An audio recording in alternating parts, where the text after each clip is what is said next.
Welcome back to my YouTube channel. I hope you all are doing well. आज का topic है injunction के बारे में।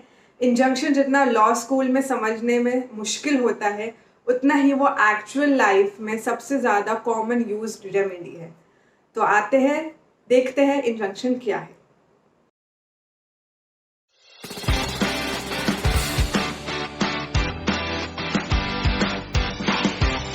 अब इंजंक्शन या तो प्रोहिबिटरी हो सकता है, जो आपको बोलेगा कि आपको कोई काम करना ही नहीं है, या फिर आपको कोई काम कंटिन्यू करने से मना करेगा।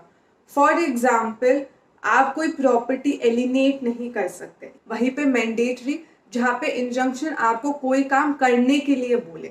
For example, breach of contract में जब दूसरी पार्टी के ऊपर ऑब्लिगेशन होते सर्विसेज प्रोवाइड करने की या फिर इन एक्सचेंज आपको मनी देने की, तो वहां पे इंजंक्शन आपको बोलेगा कि आपको वो सर्विसेज प्रोवाइड करनी ही करने हैं या आपको दूसरी पार्टी को पैसे देने ही देने हैं। अब इंडियन लॉ में इंजंक्शन को दो टाइप्स में कैटेगराइज कर रखा है। टेम्पररी इंजंक्शन, जो एक स्पेसिफिक पीरियड के लिए ग्रांट किया जाता है, और सीपीसी के ऑर्डर 39 में टेम्पररी इंजंक्शन कब कब आपको ग्रांट हो सकती है, उसके ग्राउंड्स मेंशन है।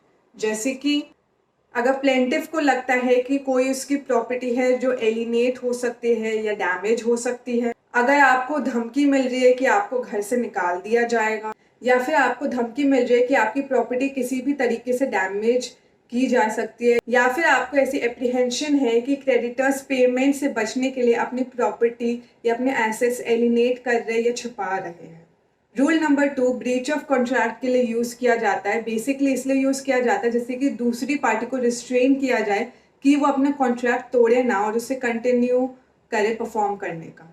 अब rule number 5 order 39 of CPC ये भी कहता है कि अगर किसी कंपनी के अगेंस्ट इंजंक्शन का ऑर्डर ग्रांट होता है, तो कंपनी के साथ साथ उसके ऑफिसर्स और मेंबर्स पे भी वो इंजंक्शन का ऑर्डर उतना ही बाइंडिंग होगा जितना इंडिविजुअली एक कंपनी पे होगा। काफी लोगों को मैंने ये कहते हुए सुना है कि परमानेंट इंजंक्शन और टेम्पररी इंजंक्शन में एक थिन लाइन का डिफरेंस है।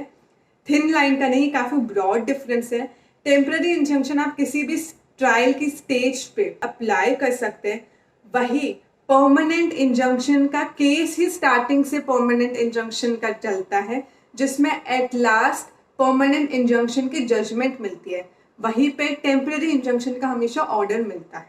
Now, Section 38 of Specific Relief Act 1963 permanent injunction के बारे में बात करती है कि परमानेंट इंजंक्शन किन किन ग्राउंड्स पे मिल सकती है। ग्राउंड नंबर 1, अगर किसी भी कॉन्ट्रैक्ट को ब्रीच करने से बचाना हो। ग्राउंड नंबर 2, स्पेसिफिक परफॉर्मेंस के लिए, मतलब कॉन्ट्रैक्ट से अगर कोई भी परफॉर्मेंस निकल रही है तो उस परफॉर्मेंस को कंप्लीट कराने के लिए। ग्राउंड नंबर 3, जब आपको प्रॉपर्टी ढंग से एंजॉय नहीं करने दे रहा कोई, जैसे कि किसी ने आपका बिजली पानी काट दिया है, कोई आपको प्रॉपर्टी में घुसने नहीं दे रहा, या ऐसा कोई भी डैमेज कर रहा है जो मॉनेटरी टर्म्स में मेजर हो ही नहीं सकता। So I hope you have found this video informative and enjoy this video. If you like this video, please give this video a big fat thumbs up and don't forget to share this video to lots and lots of people you know. And till then, I'll meet you in my next video. Bye bye. Take care. Sayonara and stay free.